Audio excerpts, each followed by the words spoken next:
Halo semua, yang tadi itu aku, memerankan pria bernama Han Teo dalam drama berjudul.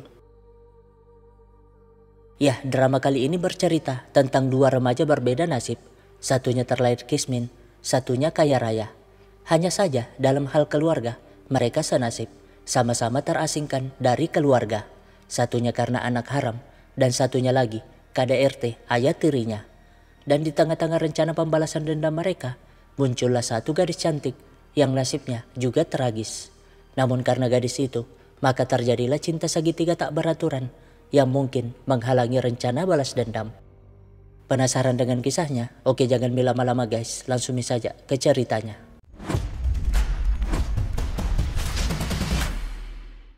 Nah, di awal drama kita diperlihatkan Theo membunuh orang pakai obeng. Apa sebenarnya yang terjadi? Ya, kita kembali ke beberapa tahun sebelumnya. Si Theo yang masih SMA pulang ke kampung ibunya terpaksa nyewa rumah butut karena tak punya uang yang banyak. Ngaku kepada pemilik rumah kalau orang tuanya sudah meninggal sehingga ia diizinkan nyewa di sana. Tapi tiba-tiba, ya, suara tembakan itu berasal dari rumah keluarga konglomerat Kang O Group, perusahaan terbesar ke-9 dunia, dan secara kebetulan putra ketiga grup Kang O bernama Kang Inha lewat. Malamnya, putra sulung bernama Kang Inju mengadakan pesta meriah dan Inha hanya memandanginya dari dalam gedung, tanda kalau dirinya tak diajak. Tapi di seberang sana, Theo melihatnya dan ngerti apa yang dialami si Inha. Besoknya, saat lagi cari lowongan di minimarket, Theo tak sengaja melihat Inha ngutil barang di sana, tapi yang punya malah membiarkannya. Dan setelah lama berkeliling, Theo akhirnya keterima kerja di sebuah warung. Namun saat keluar, ia lagi-lagi melihat Inha ngutil buah di depan penjualnya langsung. Ya, Inha yang kesel terus diliatin langsung protes. Menjelaskan kalau tak ada yang berani kepadanya di desa itu meskipun ia ketahuan mencuri. Tapi Theo malah meledeknya sebagai manusia tembus pandang yang tidak menghargai orang-orang kecil di sana. Jadinya Inha mulai dendam kepadanya, malah ditinjunya biar dapat menghajar si belagu itu. Singkatnya, Theo masuk ke sekolah baru, tepat di kelas Inha yang sangat senang akhirnya punya kesempatan membalas. Theo sendiri diterima di sekolah mahal itu karena merupakan siswa jenius. Saking jeniusnya, ujian uji coba nasionalnya masuk ke 0,1% teratas sekorsel. Nah, saat makan, Inha mulai berulah, tidak memberi tempat kepada Theo, bahkan melemparnya. Jelas dong, Theo marah dan alhasil gelut pun terjadi. Beruntung guru datang, di mana mereka akhirnya disuruh buat surat permintaan maaf. Tapi sebagai anak konglomerat nih, Inha disuruh pergi tanpa perlu menjalani hukuman. Namun sebelum pergi, anak buahnya ini malah membocorkan kalau Theo juga tidak dihukum, membuat Inha yang kesel terpaksa nancap gasnya pulang ke rumah. Theo sendiri tiba-tiba mendapat telepon dari seseorang, membuatnya panik, segera berlari ke suatu tempat. Nah, sesampainya di rumah, bukannya reda, emosi Inha semakin menjadi-jadi. Melihat si Inju dengan songongnya menunjukkan keahlian menembaknya di depan para gadis. Sedangkan Theo malah pergi ke kuil. Ya, ibunya yang depresi menjelma jadi biksu. Dan entah karena apa, Theo menyuruh ibunya segera pergi. Jadi, orang yang nelpon tadi adalah ayah tirinya yang ada di penjara akibat mencoba membunuh ibu Theo dulu.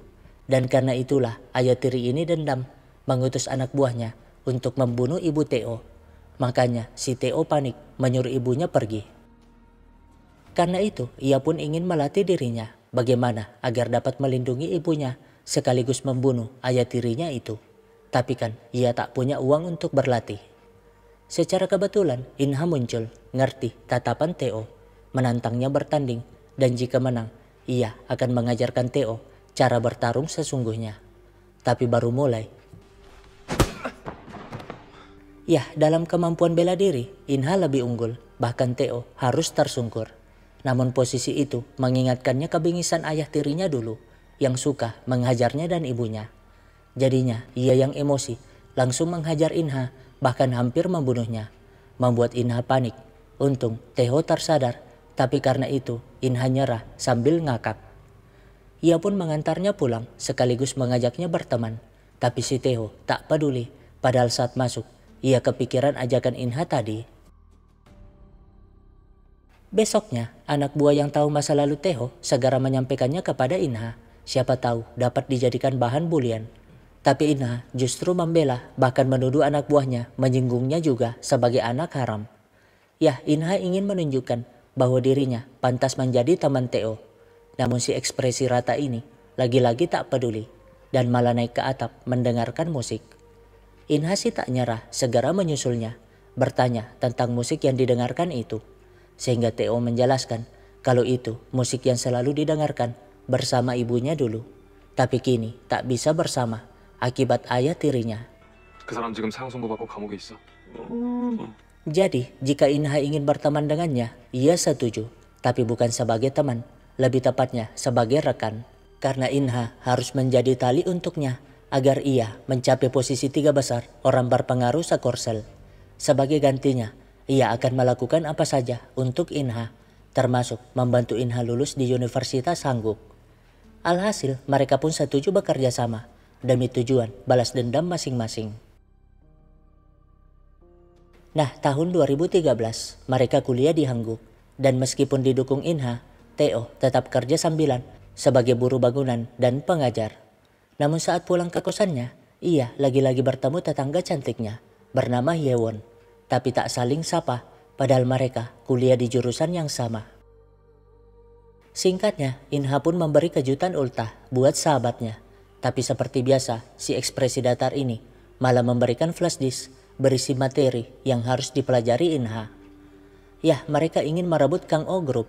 Dan sebagai anak tak dianggap, nilai kuliah Inha harus bagus agar dapat kerja di grup ayahnya sendiri. Nah, di Bisangje, kediaman keluarga besar Kang Oh Group, Inju dan istrinya mempersiapkan diri dalam merebut tahta. Karena dalam waktu dekat, ayahnya bernama Kang Jongmo akan mendirikan kantor strategi masa depan dan yang ditunjuk sebagai direkturnya berpeluang besar mewarisi kursi pimpinan. Tapi yang kemungkinan ditunjuk adalah anak kedua, Kang Sunju, anak dari istri sekarangnya pimpinan. Beda dengan Inju yang ibunya belum dijelaskan, sudah meninggal apa cerai. Sementara Taeho tiba-tiba dipanggil Profesor Donguk yang suka dengan laporannya terkait strategi masa depan Kang Oh Group. Yah, Taeho dan Inha sudah merencanakan ini karena tahu kalau Profesor Donguk adalah tangan kanan Kang Sunju. Jadi dalam laporannya Taeho menyarankan pendirian pusat koperasi kemakmuran bersama, yaitu sebuah unit usaha yang berkedok investasi. Tapi tujuan utamanya untuk merger dan akuisisi. Yah, yang belum ngerti akan terjawab nanti. Pokoknya Taeho membuat laporan strategi ini agar dipercaya Profesor Donguk dan nantinya akan ditarik masuk ke Kang Oh Group. 얼마나 팔겠나? 제 미를 위해 킵해두겠습니다. Dengan begitu, Donguk pun menyampaikan laporan itu ke Kang Sunju. Yakin strategi tersebut dapat membuat Sunju naik tahta. Singkatnya, saat beli kopi, Hyewon tiba-tiba muncul, menyinggung sikap Taeho yang pura-pura tidak mengenalnya. Ia pun memperkenalkan namanya, lalu pergi begitu saja biar Taeho penasaran kepadanya. Tak berapa lama, Inha datang mengajaknya makan, sekaligus menyampaikan kabar baik kalau adiknya setuju Taeho jadi pengajar privat. Yah, untuk mengetahui lebih dalam, Taeho harus masuk ke dalam kediaman Kang Oh Group.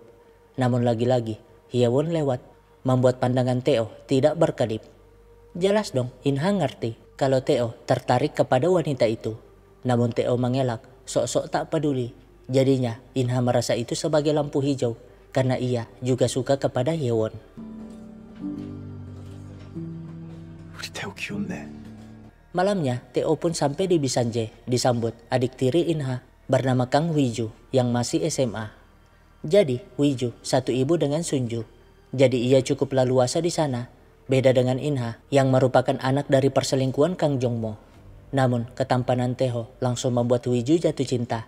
Dan sebagai anak konglomerat yang selalu mendapatkan apa yang diinginkan, Wiju mulai PDKT tapi Taeho tidak menggubrisnya. Nah, setelah dari sana Taeho ke rumah Inha menceritakan kalau ia sudah tanda tangan kontrak sebagai pengajar tadi, di mana Inha menjelaskan kalau meskipun Huiju adik tirinya, tapi hanya Huiju yang menganggapnya sebagai saudara. Tapi tiba-tiba Inha bertanya tentang Hyewon. 나 진짜로 관심 있다니까? Jelas dong, Taeho bingung. Karena ia sebenarnya suka juga kepada Hyewon, tapi niatnya balas dendam jauh lebih besar. Nah, sesampainya di kosan, ia melihat wanita parubaya ngamuk di kosan Hyewon, bahkan memecahkan kaca pintu. Yah, wanita kita panggil Jamila ini adalah emaknya Hyewon, yang kerjanya main judi dan selalu ngamuk-ngamuk jika kehabisan uang. Taeho sih berusaha tak peduli, namun setelah Jamila tantrum itu pergi, ia pun penasaran, segera keluar melihat Hyewon di jalan seperti orang tanpa harapan. Namun hujan tiba-tiba turun, sehingga ia terpaksa menyusulnya. Jadinya mereka pun minum bersama, di mana Hyewon menjelaskan masalahnya itu.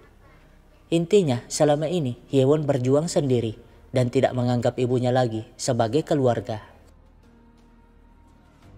Singkatnya, pimpinan Kang Jongmo menerima laporan dari asistennya, kita panggil Udin, terkait kegiatan kedua anaknya itu. Ya, sebagai pimpinan, Jongmo tentu harus menyeleksi siapa yang pantas mewarisi tahtanya. Di tempat berbeda, dialah Nyonya Jang, istri resmi pimpinan, alias ibu Sunju dan Huiju, yang pastinya tidak tinggal diam memperjuangkan putranya sebagai pewaris. 거슬리는 돌부리들은 미리미리 치워야지. Jadi sebelumnya, ia menyuruh Inha menandatangani surat penyerahan saham warisan kepada Sunju. Sebagai gantinya, biaya Inha akan ditanggung seumur hidup. Tapi tenang aja, Taeho dan Inha sudah mengetahui rencana suksesi itu. Dan biasanya, Inha sebagai anak haram akan selalu jadi penghalang. Ya, agar mereka bisa masuk ke Kang O Group, Inha harus ikut cara main Nyonya Jang, yang punya pengaruh lebih kuat dibanding kakak sulungnya. Singkatnya, karena rencana berjalan lancar, mereka pun ingin merayakannya. Tapi karena lupa beli minuman, Inha terpaksa pergi membelinya. Tak sengaja bertemu Hyewon. Jadinya, ia mengajaknya minum-minum juga. Tapi daripada di kosan itu, lebih baik mereka minum di rumah Inha. Hyewon sendiri malah nyelonong masuk, membuat Taeho panik karena dalamannya masih gentayangan. Padahal mah, Hyewon hanya ingin memastikan agar Taeho tak salah paham kalau ia ikut minum-minum, bukan karena Taeho, tapi karena diajak. Nah, saat di sana, Taeho mulai PDKT, sekaligus memperkenalkan diri sebagai putra ketiga Kang O Group, bahkan langsung mengajak Hyewon pacaran. Tapi Hyewon menolak, alasan lagi sibuk, padahal ia diam-diam menatap si Taeho, yang sejak tadi bengong. Yah, Taeho tentu bingung dengan perasaannya. Ia suka kepada Hyewon, tapi tidak siap, karena harus fokus balas dendam, apalagi sekarang sahabatnya malah suka kepada Hyewon. Singkatnya, saat pulang, Hyewon malah mengajaknya ngobrol berdua, menjelaskan bahwa ia tahu alasan Taeho mendekati Inha. Dan karena nasibnya juga mirip, maka Hyewon juga ingin menggunakan tali emas Inha agar keluar dari keterpurukan. Masalahnya, Inha ke kosan Taeho dan melihat Taeho belum pulang, ia yakin kalau mereka sedang bersama. Bingung mengapa Taeho tak ngaku bahwa Hyewon tinggal di depan sana. Hyewon sendiri meminta bantuan Taeho agar ia juga naik dengan tali emas Inha. Artinya, meskipun Hyewon ingin memanfaatkan Inha, tapi dia tak mau melepaskan cintanya kepada Taeho. Mendengar itu, si Taeho malah tidak mau membantu, tapi juga tidak mau menghalangi Hyewon segera pergi dari sana daripada suasananya semakin emosional. Singkatnya, saat makan bersama, Huiju mulai protes mengapa kakak Inha tidak pernah diajak, memohon agar ayahnya mengundang Inha di acara makan keluarga berikutnya, sehingga sang ayah setuju, tapi 여보, ya, istrinya protes, mengingatkan janji si Jongmo saat mengizinkan Inha masuk dalam keluarga. Tapi Jongmo tetap ingin mengundang Inha, lagian ia sudah membiarkan istrinya bergerak sesukanya. Toh ia tahu masalah pengabaian warisan yang istrinya sodorkan kepada Inha.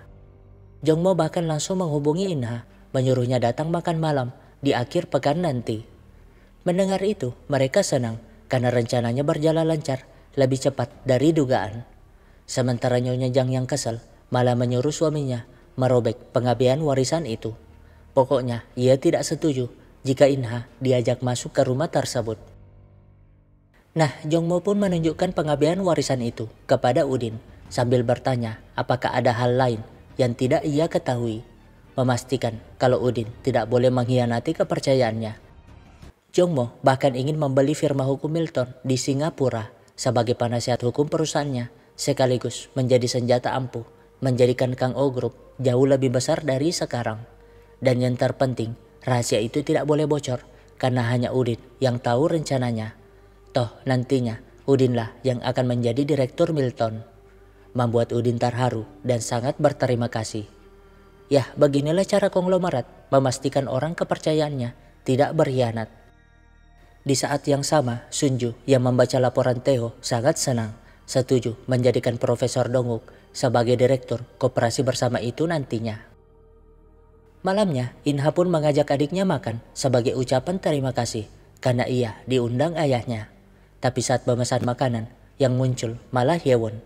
Jadinya, Huiju yang tahu kalau Hyewon teman kakaknya malah menyinggung apa jangan-jangan kenal juga dengan Taeho. Tak suka jika Taeho dekat-dekat dengan wanita lain, namun 내 사람 주변에 여자 있는 거 별로라서요. alhasil Huiju yang bad mood malah memesan makanan rumahan yang tidak ada di sana, biar Hyewon kerepotan. Nah, setelah adiknya pulang, Inha pun minta maaf, sekaligus memastikan perasaannya sekali lagi, bahkan siap membeli waktu Hyewon. Jika sibuk masih menjadi alasan ia ditolak, tapi Hyewon masih menolaknya dan pergi dari sana. Singkatnya, Inha pun menghadiri jamuan makan keluarga tersebut, tapi si Inju malah muncul meledek. Jelas dong, Huiju kesel, apalagi jidatnya ditowel-towel. Ya, ia menggigitnya hingga berdarah, membuat Inju marah-marah, tapi Nyonya Jang malah menjadikan insiden itu sebagai alasan kalau kehadiran Inha di sana hanya menambah masalah. Alhasil, Inha terpaksa pulang. Sementara Inju senang karena siasatnya tadi berhasil memberikan Nyonya Jang alasan mengusir Inha. Ya, Inju sadar betul kalau pengaruh Nyonya Jang sangat besar, makanya ia ingin Nyonya Jang berutang budi kepadanya. Nah, karena pengusiran itu, Taeho jadi dapat menentukan langkah selanjutnya. 백이나 죽이게. 뭐? Ya, untuk mendapatkan Kang Ho Group, maka Inha harus menjelma menjadi orang yang lebih sempurna, yang pantas disebut sebagai putra ketiga Kang Ho Group. Toh, Sunju dan Dong-ok sudah bergerak menjalankan apa yang ditulisnya dalam laporan strategi itu. Nah, saat makan malam, Huiju lagi-lagi protes, menuduh mereka semua sebagai penjahat yang tega mengusir Inha dari sana. Jadinya, emaknya pun menyusul, sementara Jongmo menyalahkan Inju yang berani menghinanya. Toh, dialah yang mengundang Inha, tapi mengapa Inju memulai insiden tadi? Ya, minus 1 bagi Inju di mata ayahnya. Sedangkan Huiju langsung digampar sebagai bentuk pelajaran agar tidak membantah emaknya. Sialnya, ia yang menanyakan Huiju kepada Simon akhirnya tahu kalau teman Inha adalah tentor privat Huiju. Menyuruh Moon segera memecatnya. Tapi tiba-tiba Huiju malah kabur. Ya, bocah ini segera meminta Theo menjemputnya, berlari sesuka hatinya, melepaskan diri dari kekangan keluarga, hingga Theo akhirnya datang. Dan seperti biasa, ia mulai menggoda Theo. Tapi secara kebetulan, Hyewon lewat. Alhasil, Huiju menjadi-jadi memegang tangan Theo, biar Hyewon cemburu. Namun Inha malah datang. Yah, Theo lah yang menghubungi Inha, membuat Huiju kesel. Pokoknya, ia tidak mau pergi jika Theo tak ikut. Namun, 데려다 줄 거면 나도 좀 부탁할게. alhasil, bocah SMA tambah stres, apalagi tahu kalau mereka tetanggaan. Tapi ia malah membujuk Inha kerjasama karena tahu kalau Inha suka kepada Hyewon. Namun Inha tak peduli, toh adiknya masih bocah, mana mungkin dijodohkan dengan Taeho yang ingin balas dendam itu. Besoknya, tahu kalau Taeho dipecat, Huiju tidak terima, pura-pura ke sekolah, padahal ke kampus menemui Taeho, memastikan perasaannya, tapi Taeho malah tak peduli, bahkan menghubungi Simon kalau pemutusan kontrak kerjanya harus segera dilaksanakan, biar ia tidak dikejar-kejar bocah penuh cinta ini. Membuat Huiju sangat kecewa, sok-sok berjanji akan membuat Taeho bertekuk lutut kepadanya, padahal saat pulang, ia nangis sepanjang jalan. Nah, Hyewon yang melihat kejadian tadi menemui Taeho dan menyinggungnya. Tapi Taeho malah bersikap ketus dan pergi. Namun rupanya, si Inha ada di sana. 나혜원, 너 진짜 뭐냐? Singkatnya, si Jamila pusing, ingin main judi, tapi ia tak punya uang. Namun saat di luar, ia tak sengaja melihat preman menyimpan uang berkardus-kardus di sebuah gudang, sehingga ia diam-diam menyusup mencurinya. Alhasil, preman itu mendatangi Hyewon, menyuruhnya ganti rugi 50 juta karena si Jamila menghilang entah kemana. Jelas dong, Hyewon tak mau bayar, tapi si preman memaksa, bahkan menggamparnya. Jadinya, Hyewon membalas. Beruntung, Taeho muncul menghalangi preman itu. Diikuti security, membuat preman tersebut terpaksa pergi. Hyewon sendiri justru marah mengapa Taeho melindunginya. Toh ia sudah biasa mengalami hal seperti ini. Lagian ia tidak butuh perhatian Taeho yang sok jual mahal tapi selalu muncul memperhatikannya. Jadinya Taeho pun pergi. Nah, mendengar insiden tadi, Inha jelas panik, segera mencari Hyewon.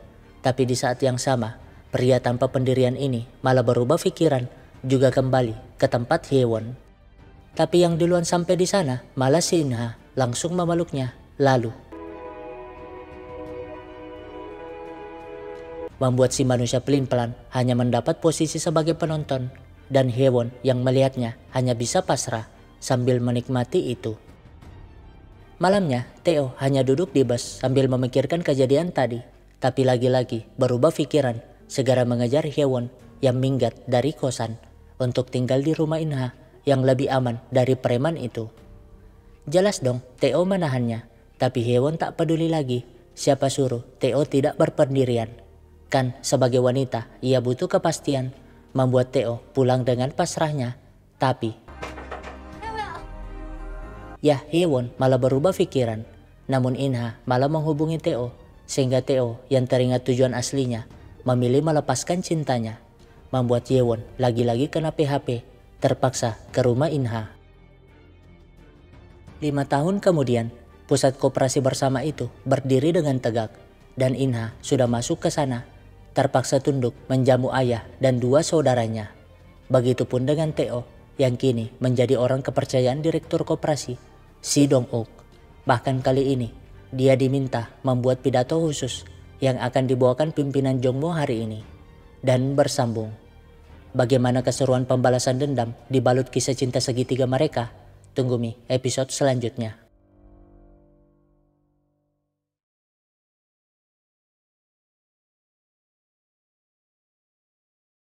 Nah, karena isi pidato yang dibuat Taeho, Kang Jongmo pun ingin bicara 4 mata. Bertanya apakah Taeho menulis pidato itu mengacu pada dirinya sebagai pimpinan atau hanya sekedar harapan Taeho. Ya, isi pidatonya benar-benar menggambarkan pimpinan yang ideal, tapi itu sekaligus menyinggung kalau Jongmo bukanlah pimpinan yang ideal. Dan karena Taeho menjawab bahwa pidato itu adalah harapannya, Jongmo pun memecatnya. Tapi dalam arti berbeda, karena Jongmo menginginkan Taeho menjadi asistennya, menggantikan si Udin, yang kini jadi direktur firma hukum Milton. Toh Jongmo tahu kalau pusat koperasi itu adalah ide Taeho yang diserahkan kepada Prof Dong-ok. Tapi menariknya, Jongmo juga tahu masa lalu Taeho, curiga apa jangan-jangan Taeho jugalah yang menjadikan ayah tiri itu sebagai pembunuh sang ibu. Intinya, Jongmo membutuhkan kehebatan Taeho, tapi tidak percaya 100% kepadanya. Makanya, ia memberi saran. 앞으로는 절대 네 속내를 들키지 마. 상대가 나라여도 절대. Nah, pimpinan pun membuka perayaan 5 tahun pusat koperasi yang sukses itu dengan berapi-api. Dan setelahnya, Taeho menjelaskan kepada Inha kalau dengan kesuksesan pusat koperasi itu, Prof Dong-ok akan diberhentikan dari posisinya karena Kang Song-ju tidak membutuhkannya lagi. Ya, sesuai rencana Taeho yang ingin menjadikan Inha sebagai penerus Kang Oh Group, maka Song-ju harus dibuat lengah dengan dibiarkan mendekati posisi puncak lalu dijatuhkan nantinya. Toh Taeho kini dapat mengontrol semuanya sebagai tangan kanan pimpinan.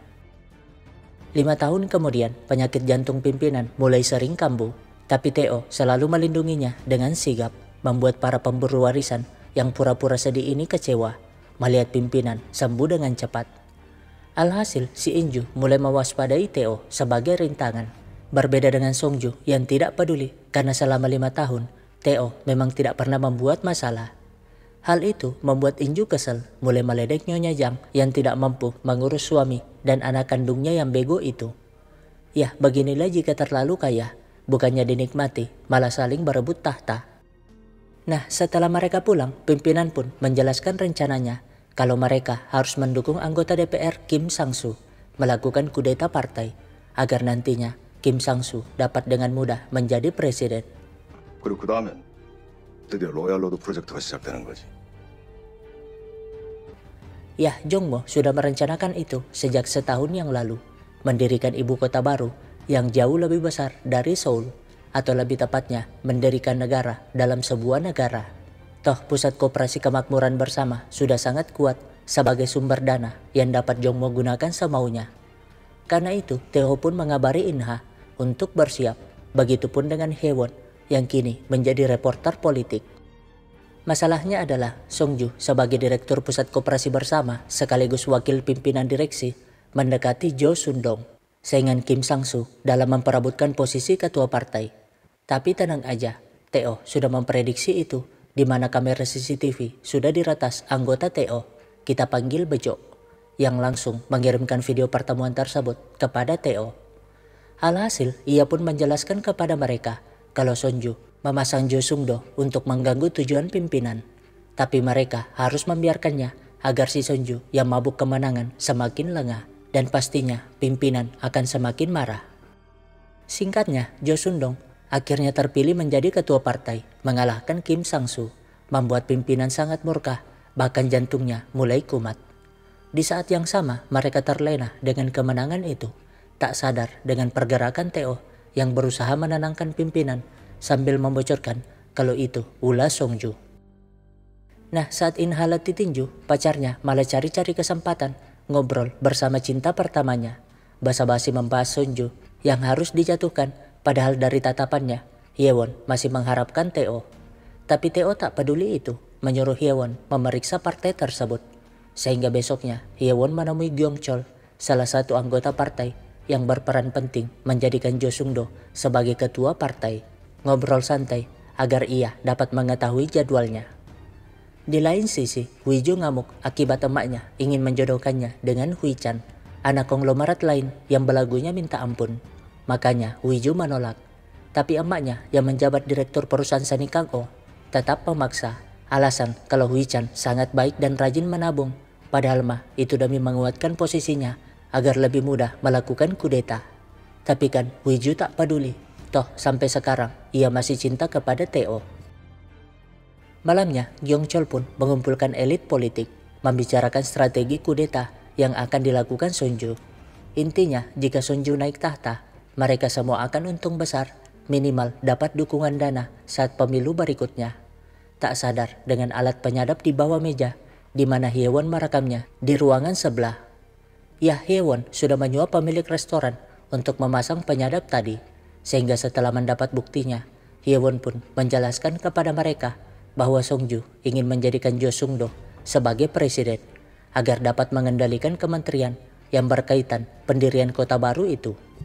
Jadi, berbeda dengan pimpinan yang cita-citanya menjadikan ibu kota baru itu layaknya negara dalam sebuah negara, si Song-ju malah ingin memanfaatkan proyek kota baru tersebut sebagai jebakan, membiarkan Kang-oh Group dalam kondisi kritis, sehingga pimpinan dapat dijatuhkan dengan mudah. Artinya, mereka yang ingin In-ha naik tahta harus segera bergerak, tapi Tae-ho malah tenang aja, meminta mereka percaya kepadanya. 조순동과 강성주 두 사람 모두 원하는 그 어떤 것도 가져갈 수 없어. Singkatnya, Bejo yang berhasil mengumpulkan bukti segera melaporkannya kepada Tae-ho kalau Nyonya Jang ternyata diam-diam menggunakan yayasan kakaknya untuk mengumpulkan dana taktis. Dan dari dana itu, Nyonya Jang leluasa bergerak mendapatkan dukungan para direktur perusahaan di bawah Kang-oh Group, termasuk direktur rumah sakit yang paling tahu kondisi jantung pimpinan. Tapi karena tidak bisa disuap pakai duit, 아드님이 약물 중독으로 재활원에 입원해 있다면서요? ya beginilah kaum-kaum elit melancarkan rencananya. Jika tidak pakai harta tahta wanita, maka mereka akan memanfaatkan kelemahan orang penting tersebut. Di saat yang sama, Tae-ho melaporkan pergerakan Nyonya Jang itu, termasuk Song-ju yang membujuk si Udin untuk kerjasama dan menawarkan firma hukum khusus untuk Udin sendiri. Jadi, firma hukum Milton yang dipegang si Udin sangatlah penting, karena semua rahasia cawe-cawe pimpinan terkait kesuksesan Kang-oh Group hingga sekarang berada di firma hukum Milton. Namun, Tae-ho yang sudah menyadarinya meminta Bejo meretas ponsel Songju sehingga mendapatkan bukti chatan antara Udin yang setuju dengan tawaran Songju. Dan karena itu, Udin pun mengirimkan semua rahasia pimpinan kepada Songju, dan pimpinan yang mengetahui semuanya dari Theo sangatlah murka. Di lain sisi, mereka malah ngadet sambil sibuk nonton laut, di mana Inha akhirnya memberanikan diri mengajaknya nikah, dan Hyewon setuju karena tak lama lagi Inha menapakkan kaki di Bisanje sebagai putra resmi Kang Oh Group. Sementara pimpinan memanggil Udin dan seluruh petinggi firma Milton untuk mengganti pengurus pusat koperasi yang dikuasai Songju. Dan biar si Udin pengkhianat ini tidak membocorkannya, ponsel mereka pun disita selama pengalihan kepengurusan itu dilakukan, membuat Udin panik, tapi mau tak mau harus melakukannya. Singkatnya, Songju yang mendengar kabar itu melapor kepada emaknya, sehingga 강중모 한 사람만의 강호가 아니란 걸 보여줘야지. namun pimpinan langsung mengadakan rapat direksi, sok-sok memuji kinerja Songju selama ini sebagai wakilnya, sehingga ia memberikan jabatan baru untuknya, yaitu Direktur Sekuritas. Jelas dong Songju stres karena perusahaan sekuritas itu adalah tempat buangan. Apalagi pimpinan juga mengumumkan pengangkatan Prof Donguk sebagai Direktur Pusat Koperasi Bersama menggantikan Songju. Jadi kemarin Theo menemui Donguk menawarkannya posisi tersebut karena sebagai orang yang pernah diberhentikan oleh Songju, Donguk adalah orang yang pas. 강성주에 대한 교수님의 분노가 필요합니다. Membuat Songju ngamuk-ngamuk tak jelas. Nah, anaknya digituin jelas membuat Nyonya Jang bergerak, segera mengambil flash disk di berangkasnya dan langsung menemui suaminya. Tapi pimpinan malah menyinggung masalah yayasan yang diam-diam dikelola kakak si Jang. 상해볼 무기로 이 자리를 빼앗아 강호를 찾아겠다는 그 탐욕! 부리려거든 제대로 부리든가. Alhasil, Nyonya Jang akhirnya membuka topengnya. Pokoknya, ia ingin Kang Oh Group diwarisi oleh Songju. Kalau tidak, flash disk yang menyimpan bukti bagaimana cara licik si Jongmo mendapatkan Milton akan ia bongkar. Ya, sebagai seorang ibu, ia akan melakukan cara apapun demi putranya, bahkan mengorbankan diri sendiri. Menyimpan flash disk itu di meja karena ia sudah punya salinannya. Tapi sebelum pergi, ia malah mendapat kabar kalau rahasia itu sudah bocor. Sehingga ia berkata kalau nampaknya ada orang lain yang juga ingin melengsarkan si Jongmo.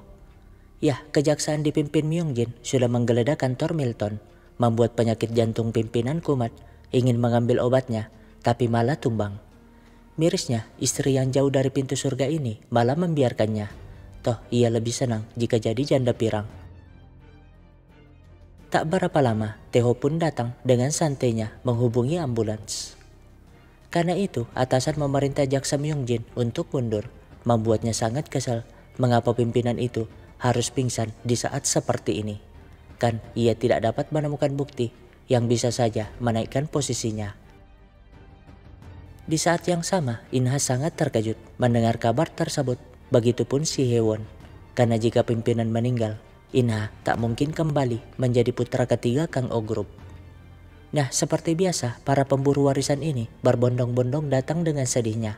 Padahal senang jika pimpinan koit, di mana Inju menyalahkan Nyonya Jang karena sempat melihatnya ke ruangan pimpinan tadi. Tapi jelas saja Nyonya Jang mengelak, pura-pura sakit kepala, membuat anak-anaknya bertengkar. Namun, 이사장님? ya Theo menyampaikan pesan direktur rumah sakit kalau mereka harus membiarkan pimpinan istirahat. Jadinya mereka terpaksa pergi, meskipun kesal kepada Theo. Berbeda dengan Huiju yang berkaca-kaca memandangi cinta pertamanya. Nah, Nyonya Jang lagi-lagi menyinggung perjodohan Huiju. Toh, dengan pimpinan yang tak sadarkan diri, maka inilah kesempatan mereka mendapatkan dukungan demi Songju. Membuat Huiju kesal, kenapa sih ia harus berkorban demi kakak tak becusnya itu. Sementara Inju berpikir bagaimana cara menarik Theo agar berpihak kepadanya, karena ia juga takjub dengan kehebatan Theo yang pasti akan memberikan peluang menang lebih besar daripada Songju. Sedangkan Nyonya Jang meminta putranya untuk menyiapkan rapat direksi darurat biar Songju dapat menjadi pimpinan sementara, mumpung si Jongmo tak sadarkan diri. Di lain sisi, Inha marah kepada Theo mengapa hal itu bisa terjadi. Namun Theo meyakinkannya untuk tetap percaya kepadanya. Namun tiba-tiba Inju mengajaknya bertemu di sebuah rumah mewah. Yah Inju ingin memberikan rumah itu sebagai bayaran jika Theo berpihak kepadanya. Tapi pastinya Theo menolak. Lagian jika Inju ingin jasanya, rumah itu tidak cukup. 강인주 대표님이 가진 모든 것. 그 정도면 Artinya Theo tidak mungkin menjadi bawahannya. Membuat Inju kesal, segera menghubungi anak buahnya, kita panggil Jamal, untuk melampiaskan amarahnya. Pokoknya mulai besok si Jamal harus membuntuti Theo kemanapun dia pergi untuk mencari kelemahannya. Nah, pacar Inha lagi-lagi menemui cinta pertamanya. Sok-sok ingin ngehibur, padahal mah Theo tahu kalau Hyewon setuju menikahi Inha. Seolah-olah itu tujuan akhir Hyewon. 이제 내 인생관까지 관여하려고? 좋아.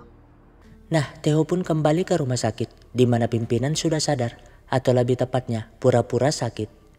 Jadi sebelumnya, saat pimpinan tahu rencana kudeta Songju, ia menyuruh Theo untuk memanggil Songju ke hadapannya. Namun Theo tidak setuju, karena hukuman tidak menjamin Songju berhenti melakukan kudeta. Jadi, ia punya rencana yang dapat memastikan Songju tidak mencobanya lagi di masa depan. Yah, daripada Songju yang membocorkan masalah tersebut, mending mereka yang melaporkannya, sehingga ke depan Songju tidak dapat menggunakan kelemahan pimpinan itu lagi. Menunjukkan foto Myungjin, mantan polisi tak punya koneksi yang menjadi jaksa. Tanda kalau jaksa itu haus jabatan dan uang, sehingga mereka dapat menggunakannya. Makanya semuanya berjalan sesuai rencana seperti tadi, yang semuanya aman karena pimpinan pura-pura sakit. Tapi sekarang pimpinan penasaran apakah rencana tersebut demi dirinya atau demi keuntungan Theo, karena selama ini ia curiga dengan Theo yang sangat setia dan kerjanya bagus, tapi tidak pernah meminta apapun. Namun, 이 일의 가장 큰 수혜자. 로얄로드 프로젝트가 돼야죠. membuat pimpinan tertawa, menyuruh Theo mengajukan permintaan saja, karena ia tidak mau terlalu banyak utang budi. Sehingga Theo terpaksa meminta jaminan masa depan. Toh yang terpenting sekarang yaitu eksekusi terakhir rencananya, yang tak lain adalah Kang Inha. Jelas dong pimpinan bingung, tapi Theo menjelaskan kalau satu-satunya penerus yang dapat pimpinan jadikan kambing hitam dan tidak mungkin mengkudetanya hanyalah Inha. Toh jika tujuan sudah tercapai, pimpinan dapat membuangnya. Jadinya pimpinan yang merasa itu masuk akal menyuruh Theo mengurus kontraknya, sekaligus membawa Inha ke hadapannya. Besoknya Inha malah ngilang, tapi Theo yang melihat apa yang ditonton Inha semalam jelas tahu kemana orang itu pergi. Yah, ia merenung di pantai, mengingat masa lalunya yang kelam, di mana ibunya tewas bersimbah darah. Tak berapa lama, Theo pun menghampirinya, menjelaskan kalau sejak awal tuh pimpinan pura-pura sakit, tapi 나한테 말했었어야지. 적어도 난 알고 있었어야지.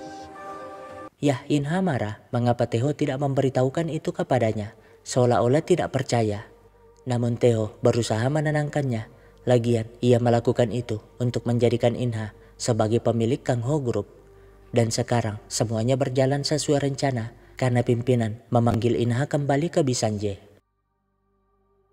Di lain sisi, Huiju melabrak Hui-chan yang asik pacaran, menyuruhnya untuk membatalkan perjodohan itu.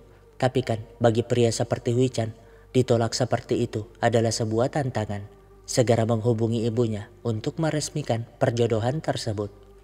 Singkatnya, Theo yang pulang malah dicegat si Huiju. Kesal mengapa Theo pura-pura tidak mengenalnya. Tapi karena Theo tak peduli, ia memukul mobilnya, biar ribut sekalian. Sehingga Theo terpaksa menghentikannya sambil berkata kalau tak ada gunanya mereka menikah. Toh status mereka berbeda, apalagi emak si Huiju tak mungkin menerima menantu sepertinya. Tapi Huiju tak peduli, pokoknya ia akan mewujudkan cintanya bagaimanapun caranya, termasuk membahagiakan Theo. Membuat Theo pusing, balas dendamnya saja belum selesai, mana mungkin mikirin cinta-cintaan. Lagian cinta pertamanya saja ia relakan kepada Inha. Besoknya Nyonya Jang yang tak tahu akal-akalan suaminya mengadakan rapat direksi darurat, di mana dirinya yang harus menjadi pimpinan sementara memberikan posisi itu kepada Songju. Tapi kan Theo tidak mungkin membiarkannya, di mana Bejo yang sudah meretas akun sekuritas yang dipimpin Songju itu malah membagikan dividen gratis Kang O Group sebesar 1000 lembar saham. Di saat yang sama, Nyonya Jang dan anaknya sok-sok berkata kepada pimpinan yang tidur kalau Kang O Group pasti akan direbutnya. Tapi mendengar kabar itu, mereka jelas panik. Ya, dengan pembagian 1000 lembar saham secara cuma-cuma, membuat saham sekuritas Kang O Group terjun bebas. Dan pastinya yang disalahkan adalah direkturnya, si Songju, karena penerbitan saham berlebihan merugikan investor dan dapat dipidana. 어떤 방법으로도 검찰 소환 피할 수 없습니다. Dengan begitu, Inha pun dapat menghadap ke ayahnya dengan tenang, setuju mengikuti aturan main, tapi dengan syarat pimpinan harus mengakuinya secara resmi sebagai putra ketiga Kang O Group. Besoknya, Nyonya Jang stres setelah melihat suaminya muncul di hadapannya. Ngerti kalau kemarin ia ditipu, ingin segera menusuknya karena sudah tak tahan menjadi janda kaya, tapi kan tenaganya tidak kuat. Dan yang terpenting, pimpinan memastikan akan menghukumnya. Membuat Songju yang menyaksikan itu pusing. Tak tahu mau apa melihat emaknya teriak-teriak seperti orang gila. Singkatnya, Inha pun disambut secara resmi ke Bisangje. Membuat Nyonya Jang marah segera pergi tanpa kata. Berbeda dengan anak perawannya yang malah senang. Besoknya, Inha juga muncul di hadapan media memanggil pimpinan dengan sebutan ayah. Tanda kalau dirinya benar-benar resmi menjadi penerus sekaligus memenuhi syarat untuk suksesi dan bersambung. Lalu bagaimana siasat Taeho selanjutnya? Tapi apa tujuan Taeho sebenarnya? Tunggu di episode selanjutnya. Nah, biar pergerakan aman, mereka harus menarik masalah si Songju. Setidaknya ancaman kemarin membuat Songju kapok melakukan kudeta. Tapi pastinya yang jadi korban adalah Jaksa Myungjin yang sangat ingin naik jabatan ini. Makanya ia bersemangat menangkap Songju maupun pimpinan Jongmo, di mana sekarang ia menginterogasi Jongmo sebagai saksi yang kemungkinan dapat dijadikan tersangka. Apalagi masalah Milton kemarin sempat terendus. Tapi pastinya Taeho tidak membiarkan itu, menitipkan sebuah flash disk kepada Inha untuk diberikan kepada jaksa. Dan saat memeriksa isinya, jelas Jaksa Myungjin sangat terkejut karena flash disk itu berisi bukti pertemuan Myungjin yang menerima gratifikasi. Jadinya Taeho membuat Myungjin mundur teratur sekaligus membuktikan kalau Inha layak menjadi anak ketiga Kang Ho Group. Setelah itu, pimpinan menemui si Udin yang ketakutan karena sempat berkhianat. Tapi Jongmo tidak mau memecatnya begitu saja. Toh Udin masih dapat dimanfaatkan. Di lain sisi, Inju murka melihat Inha yang dipublikasi sebagai putra ketiga. Begitupun Songju yang rupanya belum nyerah. Sementara Jaksa Myungjin dimutasi ke desa akibat keteledorannya menyerang Kang Ho Group. Dengan begitu, Taeho pun diangkat menjadi direktur divisi, sedangkan Inha menjadi kepala manajer di pusat koperasi bersama yang perannya sangat menentukan. Di mana Donguk sebagai direktur utama protes, tapi Taeho menyuruhnya tenang karena ia tidak akan mengganggu posisi Donguk. Toh ia tidak pernah menganggap Donguk sebagai musuh. Sementara Jamal lagi-lagi jadi bulan-bulanan Inju yang kumat, tak terima bagaimana bisa kedua orang itu mengisi posisi penting di koperasi masa depan tersebut. Namun ia tiba-tiba mendapat kabar mengejutkan. Ya, pimpinan mengampuni Songju dan ibunya. Tapi ibunya kini diasingkan ke villa, membuat Songju stres, berbeda dengan Inju yang merayakan musnahnya satu penghalang tersebut. Nah, Songju pun terpaksa bersujud di depan ayahnya, berjanji tidak akan mengulangi kesalahan yang sama. Dan pimpinan tidak masalah dengan itu, mengizinkan Songju tetap bekerja, tapi tidak boleh macam-macam, daripada dikirim ke villa seperti ibunya. Ya, dalam bayangannya Songju sangat ingin melawan. Tapi kan ia tidak punya kekuatan itu sekarang, terpaksa menerima semuanya dengan tampang marah tapi bego. Nah, masalah selanjutnya, Inju yang mulai mengetahui hubungan Taeho dan Inha, yakin kalau semua ini rencana kedua orang itu. Sementara pimpinan memberikan tugas baru yang harus diselesaikan Inha, yaitu melakukan negosiasi penjualan Kang O Taekwon, anak perusahaannya yang bergerak di bidang teknologi, tapi dalam jangka panjang akan merugi. Jadi, ia hanya ingin fokus ke masa depan pusat koperasi kemakmuran bersama yang menjadi pendukung proyek kota baru itu. 지금 가장 시급한 건 로얄로드 건설에 부족한 자금 마련이다. Artinya, penjualan Taekwon tersebut sangatlah penting sebagai modal. Dengan begitu, Theo menemui Bejo, memintanya untuk tetap bersembunyi karena pergerakan kali ini akan membuat Songju dan Inju murka. Takutnya Bejo ketahuan. Namun hacker yang rupanya berasal dari utara ini meyakinkan Theo kalau dirinya tuh tidak mungkin ketahuan. Toh yang harusnya berhati-hati adalah Theo sendiri yang berhadapan langsung dengan kedua orang itu. Nah, saat Theo lagi sibuk-sibuknya, mereka berdua malah ngedet di pinggir pantai, di mana Inha melamarnya secara resmi karena ia kini menjadi putra ketiga Kang O Group, dan pastinya Hyewon setuju. Mirisnya, Inha mengabari Theo terkait pernikahannya yang tidak lama lagi, membuat Theo seperti orang gila olahraga tengah malam demi melupakan cintanya. Besoknya, Theo pun menjelaskan ke Inha pentingnya penjualan tersebut untuk mendapatkan kepercayaan pimpinan. Sementara Hui-chan lagi-lagi menggoda Huiju, meyakinkan kalau perjodohan mereka tidak bisa dibatalkan. Jadi Huiju tidak perlu sok jual mahal. Namun Huiju tak peduli. Sementara mereka boleh mendiskusikan bagaimana menjual Taekwon dengan harga terbaik, termasuk mencari tahu tentang direktur Daejeon Group yang akan membelinya. Tapi rupanya Inha mendatangkan dua orang profesional yang ia percaya setelah Theo. Yakin kalau mereka dapat melancarkan misi kali ini. Membuat Theo kesel. Harusnya tuh Inha bicara dulu dengannya. Tapi Inha meyakinkannya bahwa semuanya akan berjalan lancar. Di lain sisi, Gyeongchol, si politisi partai ini, mengajak Hyewon bertemu, menunjukkan foto kedekatan Inha dengan Hyewon. Tanda kalau selama ini orang partai menyelidiki Inha. Jadi, Gyeongchol ingin merekrut Hyewon sebagai ajudan politiknya, menjanjikannya karir yang bagus. Selain karena butuh keahlian Hyewon, partai juga butuh orang yang dekat dengan Inha. Hyewon pun membicarakannya dengan Theo, tapi Theo tidak peduli. Selain itu tidak mempengaruhi rencananya, ia juga lebih fokus dengan cincin di jari manis cintanya. Rasa-rasanya tak terima, tapi mau diapa? Ia hanya dapat memberi selamat. Padahal Hyewon sangat kesal mendengar kata itu. Namun mereka tak sadar kalau si Jamal memotret pertemuan tersebut. Singkatnya, negosiasi pun akan digelar, tapi tiba-tiba terjadi perubahan di mana yang mewakili Daejeon Group adalah adik direktur, yaitu Hui-chan, calon si Huiju. Jadinya Inha dan Theo agak bingung karena belum mengetahui tabiat si Hui-chan ini. Dan setelah sejam pembicaraan, Hui-chan malah minta diskon 15%. Jelas dong Inha meledek, toh Taekwon miliknya punya 50 hak paten, tapi 30% 다운. Jadinya tawar-menawar pun semakin sengit, apalagi Hui-chan benar-benar meledek Inha dengan terus mengurangi harga jualnya. Namun Theo yang melihat anggota Inha main HP sangat kesal, mengajukan untuk istirahat sejam untuk menenangkan diri satu sama lain, dan Hui-chan pun setuju. Nah, Theo pun marah ke si belah tengah ini, bisa-bisanya main ponsel di saat genting seperti itu. 퇴근하세요. 강인하 실장님께 제가 따로 말씀드리겠습니다.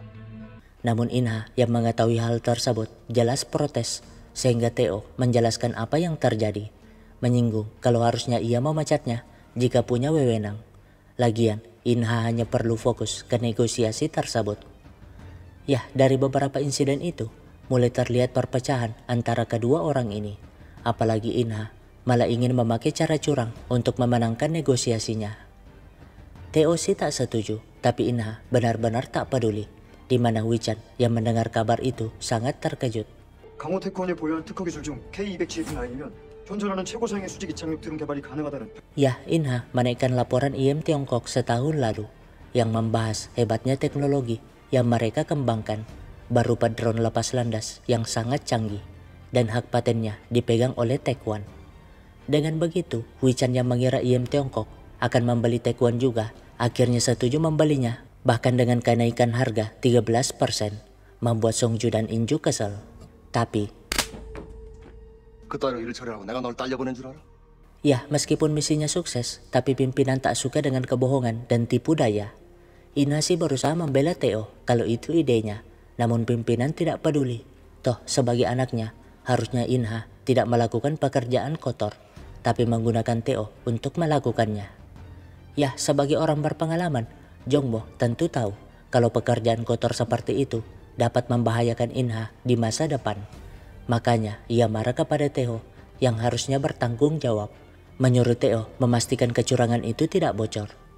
Alhasil penjualannya pun selesai, di mana setelah itu Inju menemui Hui-chan, berjanji akan membujuk Huiju untuk menikah asalkan Hui-chan membantunya. Sementara Theo menemui Inha yang lagi asik main basket, menyampaikan kalau pimpinan ingin bertemu. Tapi saat Inha pergi dan Theo sibuk melihat ponselnya, Theo ingin mengajak Hye-won bertemu, tapi terlambat, dirinya kini tidak sadarkan diri. Nah, berkat penjualan taekwondo yang lancar, pimpinan pun ingin mengabulkan permintaan Inha, sehingga Inha meminta pernikahannya dengan Hye-won direstui. Sementara Theo untungnya masih selamat dan dilarikan ke rumah sakit, di mana Hye-won dengan paniknya ke sana, apalagi Theo yang mengalami pendarahan otak harus segera dioperasi. Namun, dalam keadaan di ujung maut, pria pelin-pelan ini lagi-lagi meminta cinta Hye-won. Kan Hye-won jadi bingung. Toh ia sudah menerima pinangan Inha, tapi memang ia masih mencintai Theo. Nah, sambil menunggu operasi, Hye-won mengabari Inha terkait insiden tersebut.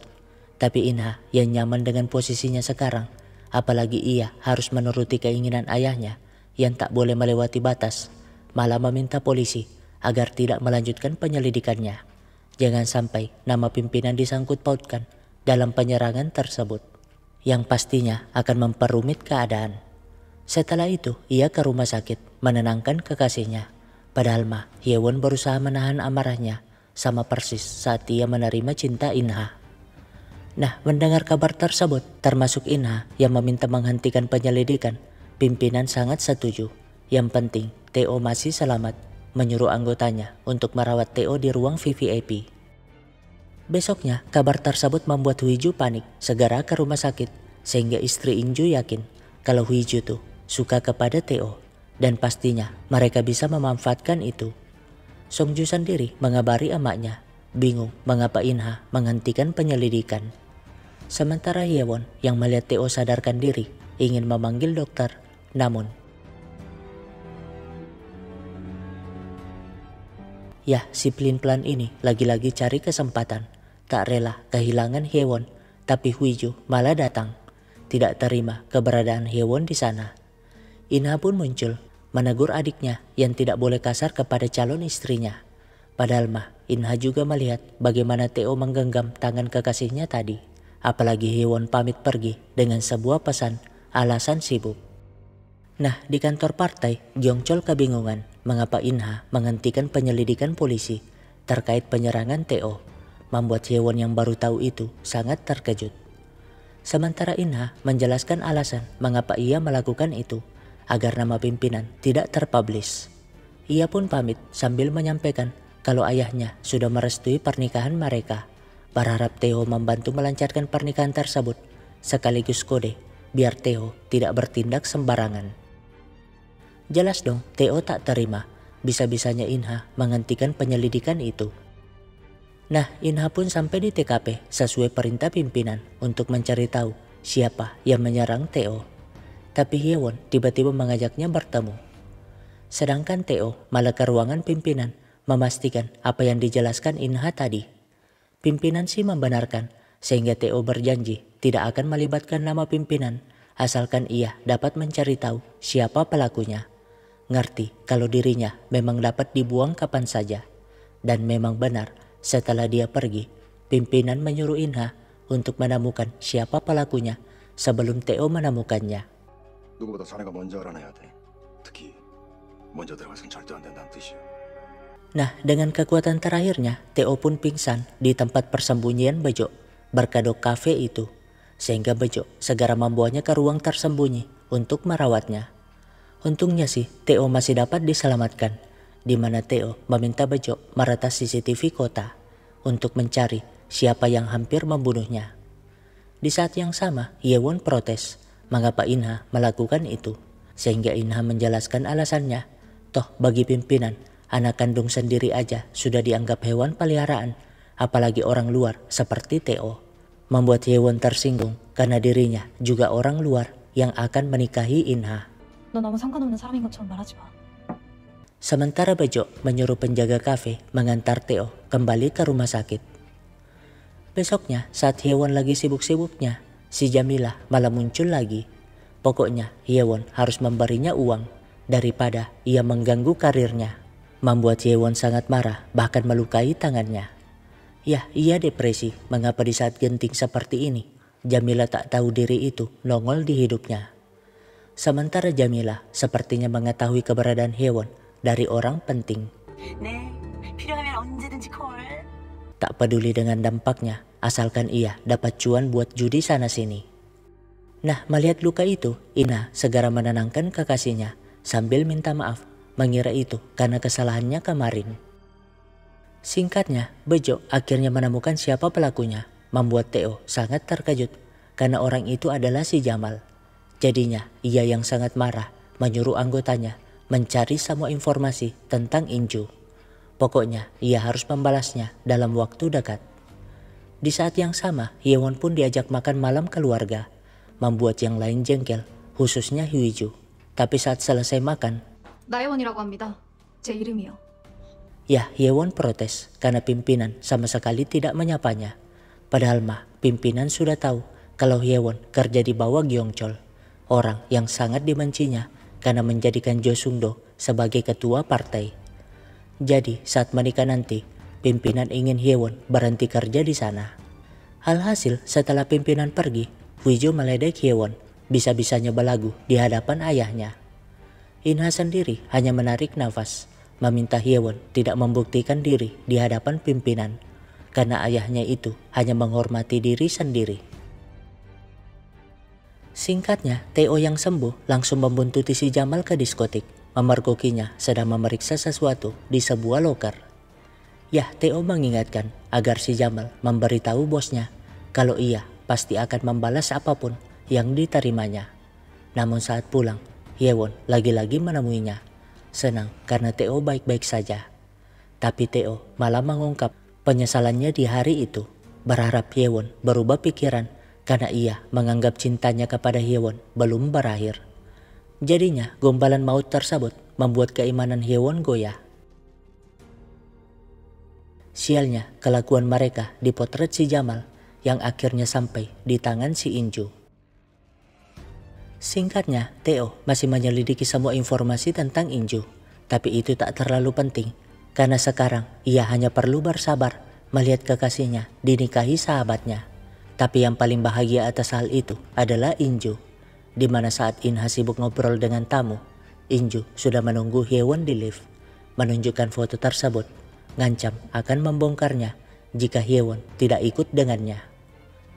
Nah, entah apa yang terjadi, Theo terbangun di sebuah ruangan dengan darah di bajunya serta obeng di tangannya, seperti apa yang terjadi di awal episode pertama, di mana Inju dan istrinya sudah terkapar di sana dan bersambung. Apa yang dilakukan Theo? Lalu bagaimana dengan Hyewon? Tunggu mi episode selanjutnya. Nah, malam itu Theo sebenarnya sudah menemukan kelemahan si Inju yang menggelapkan dana penjualan narkoboy di sebuah diskotik bernama Nara Entertainment. Tapi Hyewon yang tak bisa apa-apa terpaksa menghubunginya atas permintaan Inju. Alhasil Theo segera menemuinya, menyuruhnya tidak macam-macam karena ia sudah memegang kelemahannya, menunjukkan bukti gembong narkoba itu. Jadi Inju tinggal milih mau lanjut berseteru dengannya atau diam aja menikmati sisa hidup. Di saat yang sama, Udin melaporkan ke pimpinan kalau yang menyerang Theo adalah si Jamal, anak buah Inju, membuat pimpinan terdiam mikirin langkah selanjutnya karena meskipun ia hanya menganggap Theo sebagai anjing peliharaan, tapi ia masih sangat membutuhkan kemampuannya untuk melancarkan proyek kota baru. Nah, Inju hanya tertawa melihat ancaman Theo, menunjukkan foto tersebut sambil menjelaskan kalau Theo ingin berseteru dengannya, maka ia bukan hanya menyerang Theo, tapi juga Hyewon. Seketika Theo tak berkutik, bahkan berlutut mengikuti perintah Inju, karena memang perasaan cintanya kepada Hyewon sangatlah besar. Alhasil, ia yang nurut ikutan teler bersama Inju dan satu wanita penghibur bernama Bona. Dan entah apa yang terjadi, besoknya ia melihat kedua orang itu tewas seperti di akhir episode sebelumnya. Akibatnya dia pun jadi tersangka Dan beginilah ekspresi mereka yang mendengar kabar tersebut. Songju sangat terkejut tidak menyangka hal itu. Sementara istri Inju mewek meratapi status jandanya. Sedangkan Huiju syok berat tak percaya kalau cintanya melakukan pembunuhan itu. Berbeda dengan Nyonya Jang yang nyantai aja. Sementara mereka yang baru pulang dari unboxing terperangah. Tapi ada yang aneh dengan tatapan Inha. Bejo sendiri segera menghapus file-file yang berhubungan dengan Teo biar dirinya tidak terkait masalah itu. Nah, pimpinan pun menyuruh Inha untuk memblokir semua pemberitaan terkait Teo. Sementara Teo kebingungan saat diinterogasi karena tidak mengingat apapun. Tapi saat polisi menjelaskan kalau terdeteksi kokain dalam darahnya, ia pun teringat sedikit kejadian malam itu. Kalau memang si Inju mencekokinya narkoboy. Masalahnya adalah media tidak berhenti menyiarkan berita tersebut. Bahkan dengan narasi kalau Teo membunuh Inju karena balas dendam akibat dulu pernah dituduh penggelapan dana koperasi. Padahal yang mengetahui masalah tersebut hanyalah internal perusahaan. Itu pun cuma akal-akalan pimpinan dan Teo sendiri saat mereka menjebak Songju.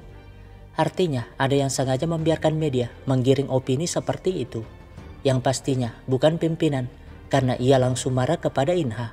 Mengapa tidak mampu menjalankan perintahnya? Ya, ada yang aneh dengan orang ini.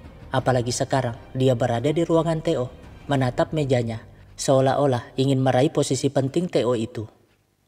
Di lain sisi, pemilik kafe kita panggil Santos memberikan paspor baru kepada Bejo, yang memang ingin keluar dari Korsel sebelum dirinya ditemukan. Hyewon sendiri protes ke suaminya, mengapa membiarkan masalah itu bertambah parah. Tapi Inha alasan kalau ia juga tidak bisa apa-apa. Toh yang terpenting sekarang tujuan mereka merebut tahta Kang O Group meskipun tanpa Teo. Singkatnya Teo pun disidang di mana Jamal bersaksi bahwa dirinya lah yang mengantar mereka pulang ke hotel. Tapi ia hanya menunggu di mobil sambil jaga-jaga karena ketiga orang itu mabok berat. Namun saat ditanya siapa yang punya ide melanjutkan pesta di hotel, si Jamal menuduh Teo. Ya, sepertinya Jamal memang ingin menjadikan Teo sebagai pembunuh. Bahkan mengungkit ancaman Teo sebelumnya.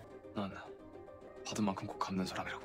Hal itu tentu membuat Teo bingung. Apalagi malamnya Inha yang menjenguk justru menyalahkannya karena Teo merusak semua rencana mereka untuk merebut tahta Kang O Group, sekaligus memastikan kalau ia tidak membutuhkan Teo lagi.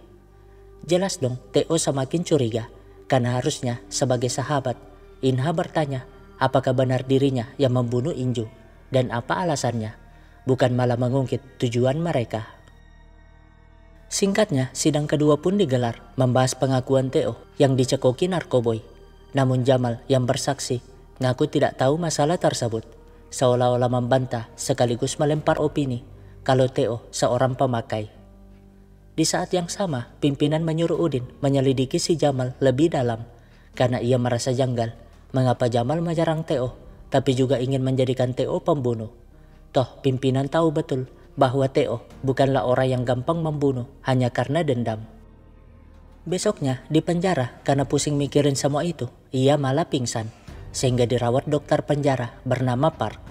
Tapi tahu kalau Teo ingin nelpon seseorang, si Park mengizinkannya sebagai bentuk terima kasihnya karena Teo sudah membunuh Inju. Seolah-olah si Park punya dendam kesumat kepada Inju. Alhasil ia pun menghubungi Hyewon yang harus ngendap-ngendap keluar kamar biar tidak ketahuan suaminya. Yah, berbeda dari Inha, Hyewon percaya kalau Teo bukan pembunuhnya, bersedia membantu apapun. Sialnya, si penjaga sipir malah datang. Beruntung, sipir ini mata duitan, memberikan nomor rekeningnya sebagai biaya tutup mulut. Besoknya, Inha nyelonong gitu aja ke ruangan Teo, membuat semua karyawan bingung. Ya, Inha memang ingin mengambil posisi penting Teo sebagai pimpinan kantor strategi masa depan yang menyimpan banyak rahasia terkait rencana pimpinan, termasuk apa yang dilakukan Teo selama ini. Di lain sisi, Hyewon menemui Bejo atas permintaan Teo kemarin. Sedangkan anak buah Teo menjelaskan apa yang diselidiki Teo sebelumnya, yaitu saingan bisnis pimpinan bernama Park Sajin. Dan yang menarik, ada satu orang dalam yang terkait dengan Sajin, yaitu Prof Dong-wook, sehingga Inha memerintahkan mereka memeriksa lebih dalam tentang Sajin dan Dong-wook.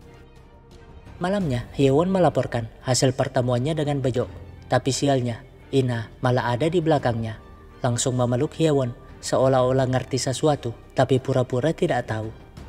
Besoknya, Bejo pun datang menjenguk, menjelaskan kalau dirinya tidak siap membantu. Namun, 내 협박 아직 안 끝났는데. ya entah ada alasan apa sehingga Bejo selalu tidak berkutik di hadapan Teo. Terpaksa membantu, di mana Teo menyuruhnya menyelidiki si Jamal. Jadinya kafe pun ditutup karena Bejo sibuk meretas sistem Kang O Group, khususnya si Jamal.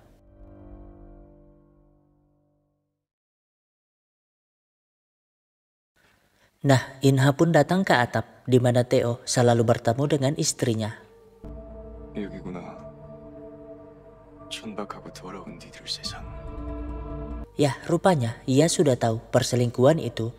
Sementara Teo teringat kejadian setelah keluar dari diskotik itu, di mana ia yang teler sempat melihat mata supir yang membawanya.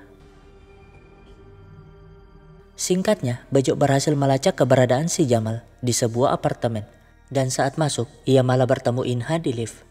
Alhasil, ia pun tahu kalau Inha selalu menemui si Jamal, sehingga ia melaporkan hasil penyelidikannya ke Teo. Bahwa dulu Ibu Jamal adalah karyawan di Villa Kang O Group di desa itu, tapi tewas dalam kasus tabrak lari 22 tahun yang lalu, tepatnya saat si Jamal berumur 10 tahun.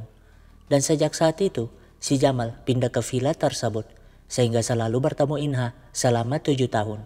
Artinya, Inha sudah bersama Jamal saat bertemu Teo di SMA, dan Bejo memastikan bahwa Inha tidak dapat dipercaya, karena sebelumnya saat meretas ponsel Jamal, Inha sempat nelpon. 재판 시간까지 계획대로 아주 잘해줘서 내가 특별히 내린 상이니까. Jelas dong, Teo sangat terkejut karena biang kerok dari semua ini adalah Inha. Namun semuanya sudah terlambat karena di sidang terakhir hakim memutuskan kalau Teo dinyatakan bersalah dan akan dihukum mati. Membuatnya ngamuk-ngamuk, tapi kan sudah tak ada gunanya. Nah, Inha dengan tampang lugunya mengabarkan itu, membuat pimpinan lemas tak berdaya. Begitupun dengan Huiju, hanya dapat mengenang semua kisahnya bersama Teo, meskipun semuanya pedih. Singkatnya, Teo pun digiring ke penjara pusat, di mana napi satu selnya sudah sangat bersemangat pengen ngebully. Tapi melihat tanda bajunya merah, mereka terdiam kasihan. Secara kebetulan, bos di sel itu adalah si Bambang. Terkejut melihat Teo di sana. Yah, dialah preman yang menampar Hyewon di kampus dulu. Ingin membalas, tapi kan kasihan dengan orang yang akan dihukum mati. Di lain sisi, Inha malah menyuruh pengacara Inju untuk memastikan agar Teo dihukum mati saat banding nanti. Yah, ia sangat dendam karena malam itu Jamal memanggilnya, sehingga ia menyaksikan secara live calon istrinya di unboxing di kursi panas itu. Dan sekarang ia tidak mampu menahan emosinya, ingin melakukan hal yang sama, tapi jelas saja istrinya menolak. Toh ia masih tidak terima mengapa Inha membiarkan Teo di penjara. Jadinya Inha yang murka mencekiknya, mengungkap kalau ia sudah tahu semuanya sambil menjelaskan bahwa sejak awal tuh ia menjadikan Hyewon istrinya memang untuk menyakiti Teo. Toh baginya Teo hanyalah pion catur yang tidak boleh setara dengannya. Besoknya Hyewon pun menemui Teo, tapi tidak mengungkap masalah semalam, hanya ingin meminta petunjuk agar dirinya juga mendapat posisi penting di Kang O Group. Sehingga Teo menjelaskan kalau pusat koperasi adalah masa depan Kang O, maka yayasan seni yang dulu dipegang Nyonya Jang adalah masa sekarang. Karena di tempat itulah dana gelap Kang O Group diselundupkan. Jadi Hyewon harus memanfaatkan posisinya sebagai menantu untuk menjadi direktur yayasan seni itu. Alhasil ia pun menemui pimpinan, meminta jabatan tersebut, berjanji akan membantu pimpinan menambah sekaligus menangani dana gelap itu. Jelas dong pimpinan tersenyum karena rasa-rasanya apa yang dilakukan Hyewon seperti yang dilakukan Teo dulu, sehingga ia menyetujui permintaannya. Di lain sisi, Teo meminta bantuan si Bambang untuk memberikannya ponsel. Bambang sih setuju menunjukkan ponsel yang selama ini disembunyikannya di lantai penjara, asalkan Teo membayarnya 3 kali lipat, dan pastinya Teo yang sudah banyak tabungan tidak masalah. Sementara Inha sangat terkejut mengetahui siapa Parsajin sebenarnya. Yah, jika kalian ingat, Sajin adalah direktur rumah sakit Kang Oh yang menangani penyakit jantung pimpinan. Dan anaknya yang menjadi kelemahan yang disinggung Nyonya Jang dulu adalah si Park yang sekarang menjadi dokter penjara di tempat Teo. Karena dulu si Park terlibat kasus narkoboy Inju, makanya ia dendam kepada Inju. Singkatnya, Teo kedatangan pengunjung, tapi saat melihat itu ibunya, ia malah tidak mau bertemu. Namun saat kembali, si pelin-pelan ini malah berubah pikiran, segera berlari ke sana, tapi ibunya sudah pergi. Ya, ibunya yang mengira putranya tidak mau bertemu jadi sangat sedih. Dan karena itu, ia yang diisolasi hanya bisa merenung. Tapi secara kebetulan, penjaga sipir yang lewat mengingatkannya dengan kejadian malam itu. 그날 밤 운전한 건 Ya, rupanya supir yang membawanya malam itu bukanlah si Jamal, tapi penjaga sipir tadi. Artinya, Inha yang menjebaknya punya pengaruh luas, termasuk di penjara tersebut. Beruntung, Bambang yang piket bawa makanan ngerti, memberikan ponsel itu di sana, sehingga ia bisa menelpon Bejo, menyuruhnya mencari tahu siapa supir malam itu.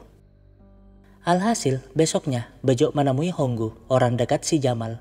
Awalnya, Honggu tidak mau membantu, tapi melihat preman impor di belakangnya, ia terpaksa membocorkan kalau orang yang selalu membantu si Jamal di diskotik itu adalah si Roy, pengedar narkoboy yang pernah dibantu si Jamal. Sehingga si Roy sangat setia melakukan apa saja untuk Jamal. Jadinya preman impor itu berhasil menemukan persembunyian si Roy. Namun si Roy malah kabur, dan seperti biasa kalau kaburnya ke atap kayak gini, pastinya dia ahli parkur. Berhasil lolos dengan sembunyi di pick up, segera menghubungi Jamal. Dan Jamal melapor ke Inha. Bejo yang sudah meretas ponselnya menyuruh anggotanya segera ke diskotik tersebut, tapi terlambat. Jamal langsung membunuh si Roy biar tidak ada bukti, di mana Inha yang menikmati pemandangan itu memutuskan hal tidak terduga. Besoknya, Hyewon mengabari Teo kalau ia berhasil mendapatkan jabatan tersebut. Dan yang terpenting, ia menunjukkan bekas cekikannya sebagai bukti kalau Inha sudah tahu perselingkuhan mereka. Intinya, sejak awal hanya ada mereka berdua, karena memang si Inha punya niat jahat kepada mereka. Dan Teo berjanji akan membantu Hyewon mendapatkan posisi puncak. Malamnya saat makan keluarga, pimpinan pun mengumumkan jabatan Hyewon, membuat semuanya terkejut, khususnya Jisun, istri si Inju. Protes kepimpinan kalau ayahnya masih menjabat sebagai menteri kehakiman, seolah-olah mengancam agar pimpinan tidak bertindak sembarangan. Tapi jelas saja pimpinan marah, mengingatkan kalau ayah Jisun jadi menteri karena pengaruhnya. Jadi, ayah Jisun dapat lengser kapanpun ia mau, membuat Jisun tak berkutik. Inha sendiri jelas curiga dengan pergerakan istrinya, tapi untuk saat ini ia tak masalah, karena tengah malamnya penjaga sipir misterius itu diperintahkan membunuh Teo. Alhasil, saat para napi tertidur pulas, Teo dipanggil keluar alasan ada pengunjung. Dan entah apa yang terjadi, besoknya Inha malah datang ke kafe tersebut menemui si Bejo. Dan bersambung. Bagaimana nasib Teo? Tunggu episode selanjutnya. Nah, si Bejo sebenarnya adalah mantan agen Blue Norov alias hacker utara yang terkenal dengan kejahatan keuangan dan serangan terhadap sektor perbankan dan kripto. Dan Inha tahu semua itu, menjelaskan kalau Bejo harus ikut dengannya karena Teo sudah tiada. Awalnya Bejo tak peduli, namun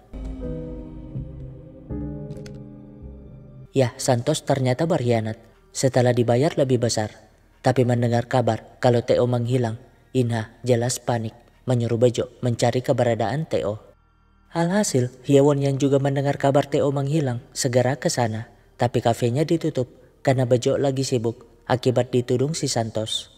Tapi saat lagi pusing-pusingnya, si Jamila malah nelpon. Seperti biasa, pasti minta duit. Di lain sisi, Wiju juga stres meminta tim hukumnya mencari keberadaan Teo. Di saat yang sama, mereka juga bingung, tapi Nyonya Jang meminta putranya tenang, karena di kondisi carut-marut seperti ini, mereka harus menunggu kesempatan yang tepat untuk bergerak. Nah, Hyewon pun memberi uang ke ibu mata duitannya, berjanji akan memberi 2 kali lipat asalkan Jamila memperkenalkannya dengan seseorang yang dapat mencari orang hilang. Jamila sih setuju, Tapi kan ia penasaran siapa orang yang dicari Hye-won. Segera melaporkannya kepada informannya yang ternyata adalah si In-ha. Tanda kalau sejak awal In-ha hanya memanfaatkan Hye-won. Dan karena itu In-ha jadi tahu kalau istrinya tuh mencari keberadaan Tae-oh. Singkatnya Tae-oh pun tersadar di sebuah kamar mewah, membuatnya bingung dengan apa yang terjadi. Tapi pimpinan tiba-tiba masuk membuatnya sangat terkejut. Ya, saat diserang kemarin, pimpinan pengutus Udin dan anggotanya untuk menyelamatkan Tae-oh. Dan karena itu, pimpinan jadi tahu kalau biang kerok dari semua ini adalah anak haramnya. Di saat yang sama, Jamila mengajak Hye-won bertemu di pinggir sungai untuk mempertemukannya dengan pencari orang hilang itu. Tapi yang muncul malah si Jamal. Ya, pelajaran berharga dari adegan ini, jangan pernah percaya kepada penjudi siapapun itu. Jadinya, Hye-won disekap di sebuah rumah sakit jiwa, di mana In-ha menunjukkan dirinya. Pokoknya, Hye-won harus tetap di sana, sampai Hye-won setuju berada di pihaknya. Setelah itu, In-ha pun menemui Park Sa-jin. Nah, setelah agak mendingan, Tae-oh pun menjelaskan kepada pimpinan kalau semua ini adalah rencananya. Tapi In-ha mengkhianatinya. Namun pimpinan sudah tahu itu. Toh tidak mungkin dirinya menjadi pimpinan jika tak mampu membaca gerak-gerik anak buahnya. Jadi sekarang ia meminta bantuan Tae-oh untuk menyingkirkan In-ha dari Kang Oh Group sekaligus mengembalikan semuanya seperti seharusnya. Masalahnya adalah rencana hampir sempurna yang difikirkan Tae-oh sudah dijalankan si In-ha dengan mendekati Sa-jin. Jadi biar kalian tidak bingung, dulunya tuh Kang Oh Group didirikan oleh ayah Park Sa-jin bersama ayah Kang Jong-mo. 강호그룹의 시작이 우리 가문이라는 사실을 알리고 싶어. Dan tujuan Sa-jin sejak awal adalah untuk mengambil sebagian perusahaan Kang Oh Group yang harusnya jadi miliknya. Dan inilah yang ingin dimanfaatkan Tae-oh dalam rencananya kemarin. Makanya sekarang In-ha mengajaknya bekerja sama, berjanji memberikan sebagian Kang Oh Group asalkan Sa-jin membantunya meraih posisi puncak. Singkatnya, karena tak ada pilihan, Hye-won terpaksa bersedia membantu In-ha. Yang penting, ia bisa keluar dari sana. Ya, posisi Hye-won sekarang sebagai direktur seni sangatlah penting. Karena untuk melancarkan kudeta, In-ha butuh dana besar. Dan itu berupa dana taktis yang disembunyikan Nyonya Jang di perusahaan seni. Sehingga hanya Hye-won lah yang dapat mengeluarkan dana tersebut. Di saat yang sama, pimpinan tentu tahu siasat licik In-ha. Segera membicarakan kepada Tae-oh, sehingga Tae-oh menjelaskan rencana inti kudeta tersebut, yang intinya In-ha akan membagi dua Kang Oh Group bersama Park Sa-jin. Karena itu, pimpinan pun bergerak cepat untuk menjemput Hye-won tanpa sepengetahuan In-ha. 내가 널 그 자리에 앉혀놓은 이유, 네가 어느 편에 서는 게 옳을지 잘 판단해야 할 거다. Masalahnya, Bejo berhasil menemukan video CCTV saat Tae-oh menghilang, yaitu dibawa oleh seseorang menggunakan mobil dari Milton. Sehingga Bejo tahu kalau Tae-oh pasti bersama pimpinan. Di saat yang sama, In-ha memperingatkan istrinya agar tidak berbuat macam-macam. Padahal mah Hye-won tidak peduli itu. Nah, Tae-oh pun menjelaskan ke pimpinan rencana pembalasan untuk In-ha, yaitu pimpinan harus mendahului In-ha membagi dua Kang Oh Group dan memberikannya kepada Park Sa-jin. Intinya, daripada Sa-jin membantu In-ha yang risikonya lebih besar, mending pimpinan merelakan perusahaannya sementara. Yang penting In-ha tersingkir lebih dahulu, barulah mereka mengurus si Sa-jin. Toh inti dari Kang Oh Group yang diimpikan pimpinan ada pada kantor strategi masa depan yang dipegang In-ha sekarang. Masalahnya, In-ha diam-diam membuntuti direktur rumah sakit yang masuk ke ruangan pimpinan. Dan benar saja, si direktur yang keluar dari sana sangat terkejut melihat In-ha sampai-sampai terjatuh, membuat Tae-oh panik, apalagi melihat In-ha di luar sana. Beruntung pimpinan segera datang, alasan kalau kondisi kesehatannya kurang baik. Tapi In-ha jelas tidak bisa ditipu dengan alasan bodoh seperti itu. Dan melihat ekspresi In-ha, direktur segera menyampaikan ke pimpinan kalau In-ha sepertinya sudah tahu keberadaan Tae-oh. Jadinya karena situasi sudah sangat genting, pimpinan tidak ada pilihan selain melancarkan rencana Tae-oh. Singkatnya, sesuai rencana, ia pun menemui Sa-jin, menawarkan pembagian tersebut. Awalnya Sa-jin nolak, toh pimpinan pasti sudah tahu kalau ia mampu mendapatkan semua itu, meskipun kerjasama dengan anak haram tersebut. membuat pimpinan tertawa karena itu tidak mungkin terjadi. Toh Inha akan dikeluarkan dari Kang O Group besok pagi. Di lain sisi, Bejo mengabari Inha terkait temuannya kalau Theo disembunyikan oleh pimpinan. Di saat yang sama, Wiju mendapat kabar serupa dari tim hukumnya.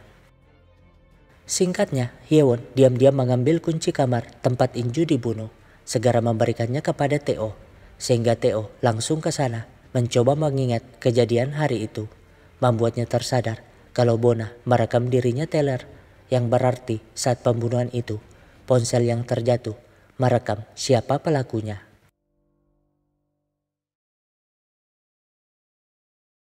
Nah, karena info dari Bejo, Inha pun mencari Theo di tempat pimpinan, tapi malah bertemu ayahnya di sana.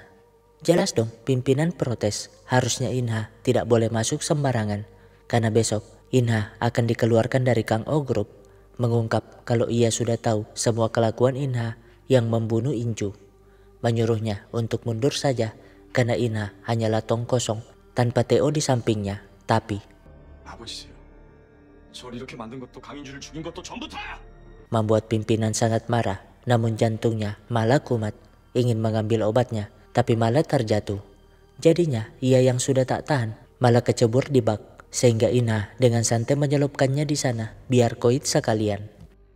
Beruntung Wiju yang datang mencari Theo menemukan ayahnya yang masih hidup, segera melarikannya ke rumah sakit, di mana para pemburu warisan pun berdatangan dengan tampang sedihnya. Hyewon sendiri mengabari Inha terkait pimpinan, padahal mah ia tahu kalau itu ulah Inha. Hanya saja meskipun masih bernafas, kondisi pimpinan belum dapat dipastikan. Karena itu, Inha pun ke tempat pimpinan lagi untuk mencari keberadaan Theo, dan akhirnya menemukan ruang tersembunyi itu. Beruntung Theo masih di luar, di mana ia ke sebuah desa menemui jaksa Myungjin. Jelas dong, Myungjin terkejut langsung menangkapnya, tapi Theo malah mengajaknya kerjasama.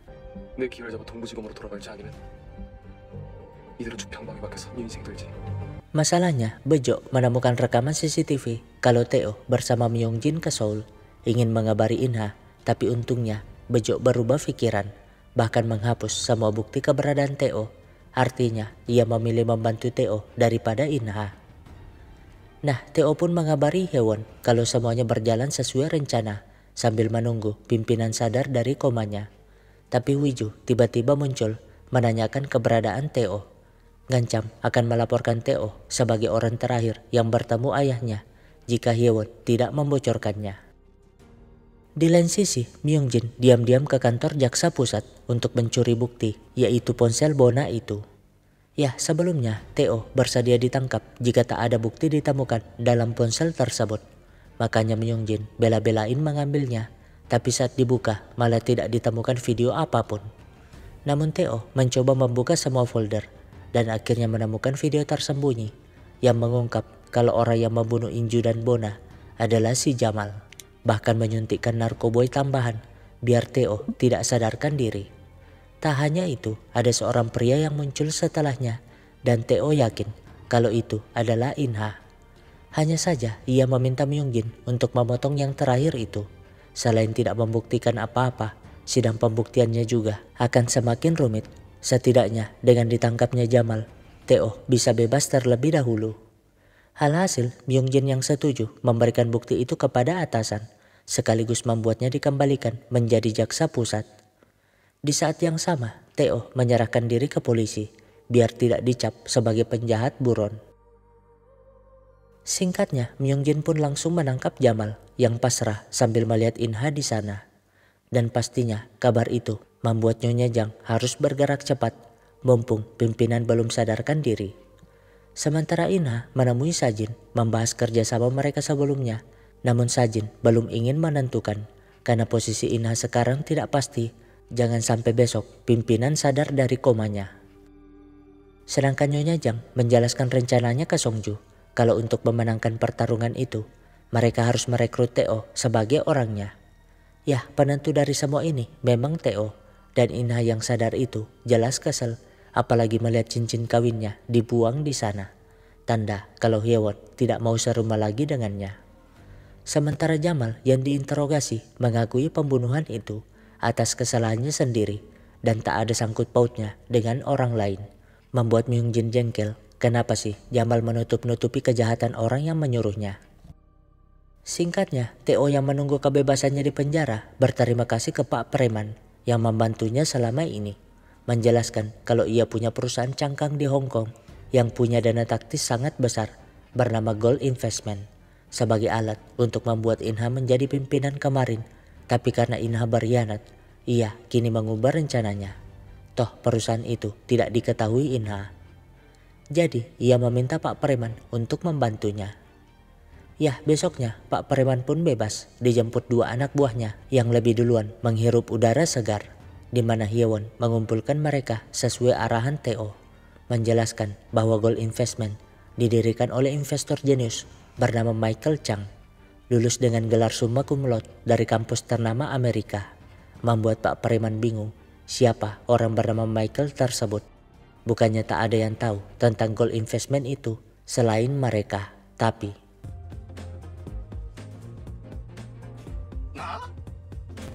ya, Pak Preman lah yang akan dijadikan Michael, di mana Bejo tiba-tiba datang memperkenalkan diri sebagai kartu as dari semua rencana tersebut.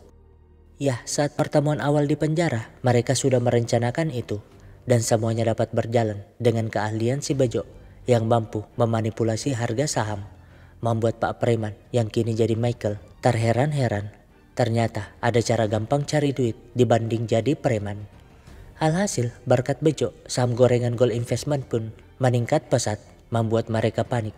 Begitupun Inha menyuruh anggotanya segera mencari siapa orang di balik itu. Singkatnya, hakim pun mewakili pengadilan untuk meminta maaf ke Theo sekaligus membebaskannya. Dan pastinya itu membuat Inha tambah pusing. Tak ada pilihan selain membunuh pimpinan. Toh si Theo tak akan bisa apa-apa kalau pimpinan sudah tewas. Dan bersambung. Bagaimana cara Theo memenangkan perebutan tahta ini? Tunggu di 2 episode terakhir. Nah, Theo marah meminta Inha sadar dan kembali seperti dulu. Namun Inha jelas murka. Bukankah dulu Theo berjanji untuk menjadikannya pimpinan Kang O Group? Tapi mengapa sekarang menghalanginya? Jadi ia tak peduli. Pokoknya ia akan melakukan apapun untuk meraih posisi puncak meskipun tanpa Theo. Jadinya Theo hanya dapat mengingatkan bahwa Inha tak akan mampu meraihnya selama dirinya masih ada di dunia ini. Membuat Inha tertawa, bagaimana mungkin orang luar seperti Theo dapat melakukannya. Segera menghubungi seseorang untuk melakukan sesuatu. Alhasil malam itu juga si penjaga sipir misterius memanggil si Jamal, di mana Inha sudah menunggu di balik telepon, memastikan agar si Jamal tetap kuat menanggung semua hukuman tersebut. Toh di situasi sekarang, Inha tidak boleh dijatuhkan. Jamal sih setuju karena menganggap Inha sebagai sahabat setianya. Hanya saja ia sedikit takut jika putusannya hukuman mati. Namun Inha memang tidak peduli, di mana si penjaga membawanya keluar lalu menusuknya berkali-kali. Membuat Jamal sangat terkejut, ternyata Inha mengkhianatinya. Yah, Inha melenyapkan satu-satunya orang yang dapat menjerumuskannya, biar si Theo tidak dapat lagi melengsarkannya. Di lain sisi, Theo dan komplotannya sibuk mengakuisisi sebagian saham Kang O Group menggunakan dana Gold Investment agar ia punya pengaruh dalam perebutan tahta. Jadi sebenarnya ia sudah membicarakan itu kepada pimpinan, termasuk keberadaan Gold Investment yang akan menjadi satu-satunya penolong dalam menyelamatkan Kang O Group. Ya, berkat keahlian si Bejo membeli saham dengan harga murah, mereka kini punya pengaruh besar di Kang O Group. Sampai-sampai si Songju mengajak bertemu, membicarakan suksesi. Jadi, karena posisi pimpinan yang tak sadarkan diri entah sampai kapan, maka posisinya harus diganti sementara. Dan pastinya para pemegang saham utama memiliki pengaruh besar dalam perebutan posisi tersebut. Di mana Huiju berusaha membujuk istri Inju untuk mendukung kakaknya, tapi tetap saja ditolak. Di saat yang sama, Nyonya Jang sudah mengatur siapa-siapa pemilik saham yang akan memihak mereka, termasuk Profesor Doyuk dan pimpinan partai Jo Sung-do yang telah mereka dukung sejak lama. Di lain sisi, Inha tidak tinggal diam, berusaha memastikan agar Park Sajin memihaknya. Tentunya dengan tawaran awal membagi dua Kang O Group sehingga Sajin dapat menjadikannya PW Holding. Singkatnya, mereka bingung mengapa Inha juga hadir di pertemuan bersama Gold Investment.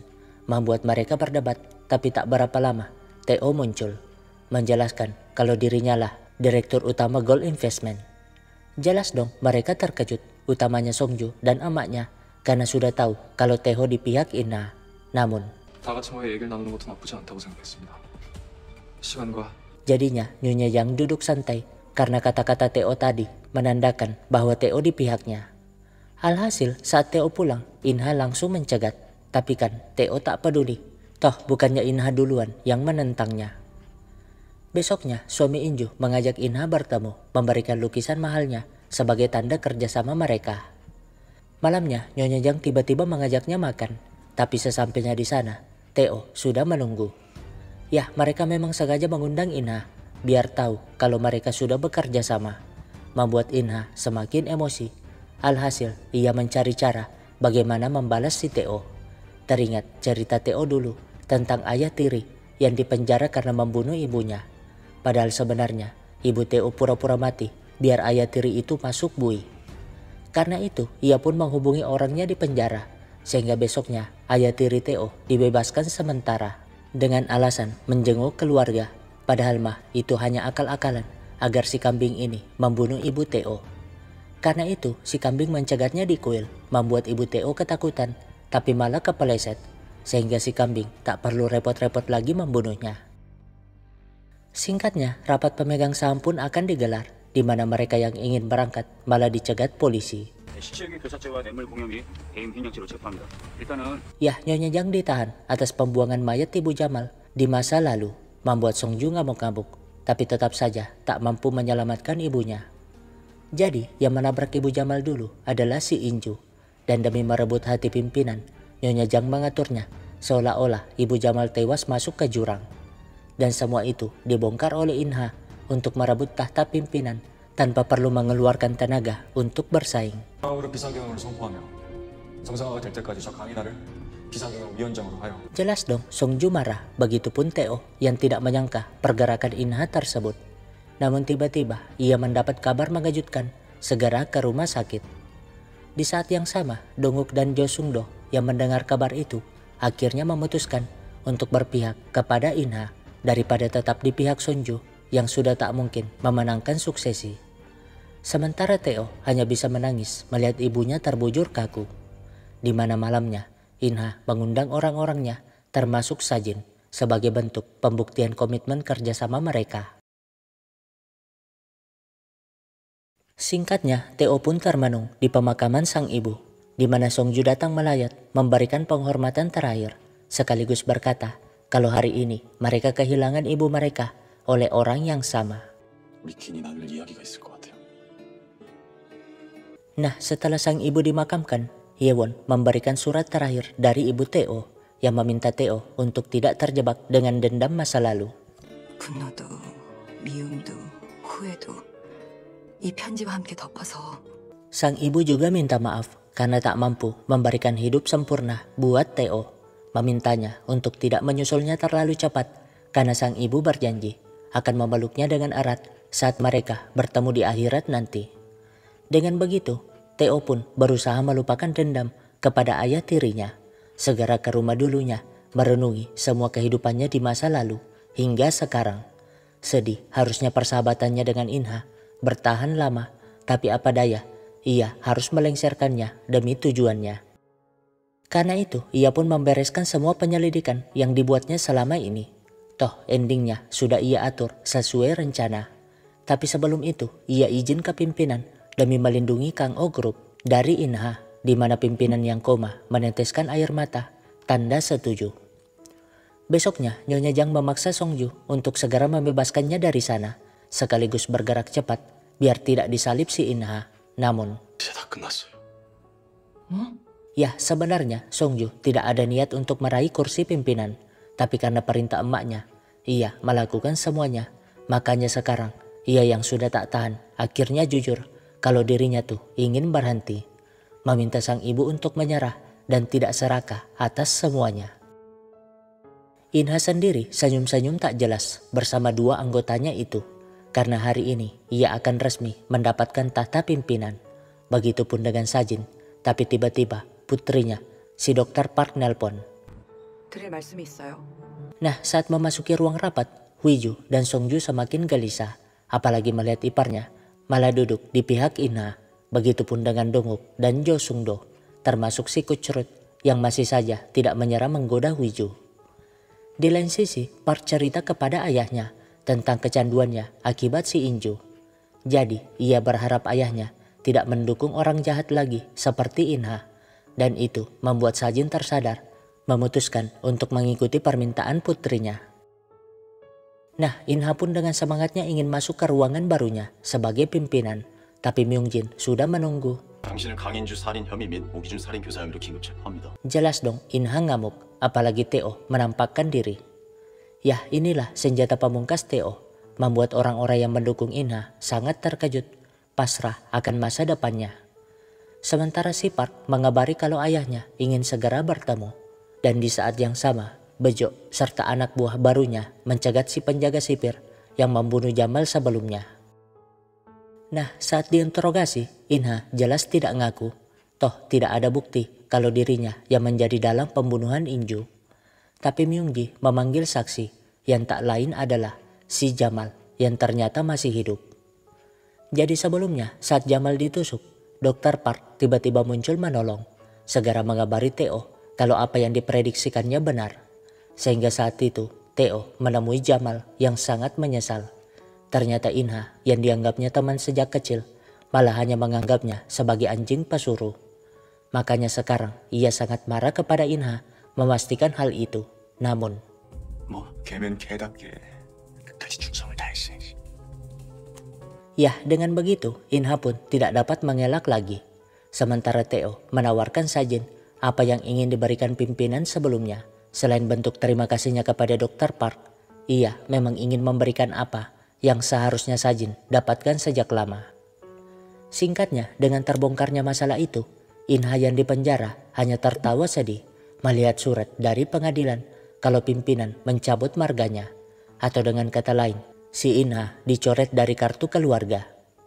Huiju sendiri memanggil Teo ke Bisunje karena pimpinan yang ternyata sudah sembuh ingin membicarakan sesuatu. Nah, sidang putusan pun digelar, di mana Inha dijatuhi hukuman penjara seumur hidup, membuatnya terdiam, menatap Hyewon dan Teo yang ada di sana. Teo juga tak lupa menjenguknya di penjara, mengucapkan perpisahan terakhir, dan berkata kalau ia tidak pernah menyesal berteman dengan Inha. Begitupun Inha mengatakan hal yang sama. Yah, meskipun endingnya begini, saat itu mereka benar-benar tulus untuk bersahabat. Andaikan bukan masalah perebutan cinta dan tahta, mungkin mereka akan baik-baik saja sekarang, di mana Teo pamit sambil memberikan foto momen bahagia mereka bertiga. Di lain sisi, Huiju memutuskan keliling dunia agar bisa move on, dan Songju yang kini jadi orang baik mengantar kepergiannya.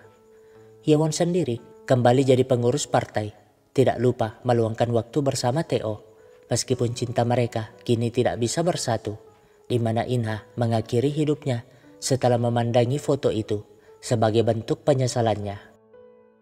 Nah, 3 tahun kemudian, pusat koperasi bersama yang dipimpin Songju kini berkembang dengan sangat pesat. Sementara Teo akhirnya mewujudkan impian sang pimpinan mendirikan kota baru. Hyewon sendiri jadi tangan kanan Jo Sungdo yang kini jadi presiden. Dan semua itu terwujud berkat pimpinan Kang Oh Group sekarang yang tak lain adalah Han Teo. Yah, saat di Bisunje dulu, pimpinan yang belajar dari semua insiden tersebut memutuskan untuk mempercayakan Kang Oh Group kepada Teo. Karena dari semuanya, hanya Teo yang selalu melindungi Kang Oh Group tanpa kepentingan pribadi. Dan sekarang, Songju juga sudah ikhlas mempercayakannya kepada Teo. Toh ia kini percaya kepada ayahnya. Singkatnya, Teo tak pernah lupa menjenguk makam sahabatnya, meskipun ia tidak mampu memaafkan kejahatannya. Sedangkan Huiju masih saja berusaha merebut cintanya dengan mengirimkan foto-foto liburan. Bejo sendiri protes mengapa Teo mengirimkan uang yang banyak. Jangan sampai ia disuruh kerja tiba-tiba, kan ia dan anak buah barunya lagi sibuk kerja di luar negeri. Ya, semuanya berakhir damai, termasuk impian Theo sebenarnya, yaitu mendirikan yayasan anak, agar tak ada lagi anak yang merasakan kepedihan seperti dirinya dulu. Hanya saja satu yang tak tercapai, yaitu cintanya kepada Hyewon dan tamat. Ya, drama politik yang sangat sulit diinterpretasikan. Meskipun begitu, drama ini mengajarkan kalau tidak semua yang kita inginkan dapat dicapai. Seperti yang Theo alami, berhasil mendapatkan posisi penting di dunia, tapi malah kehilangan sahabat dan cintanya. Selain itu, untuk mendapatkan sesuatu, maka pantaskanlah dirimu sebagai orang yang berhak mendapatkannya. Jangan sampai seperti Inha, ingin mengejar tahta tertinggi, tapi tidak memiliki kemampuan. Jadinya pakai cara curang yang ujungnya berakhir menderita. Ya, sama seperti judulnya, mustahil jadi pewaris tahta jika tak mampu. Atau simpelnya, mustahil jadi sukses jika kita tidak memantaskan diri untuk meraih hal tersebut, meskipun dapat warisan segunung. Sekian dari saya, wassalam.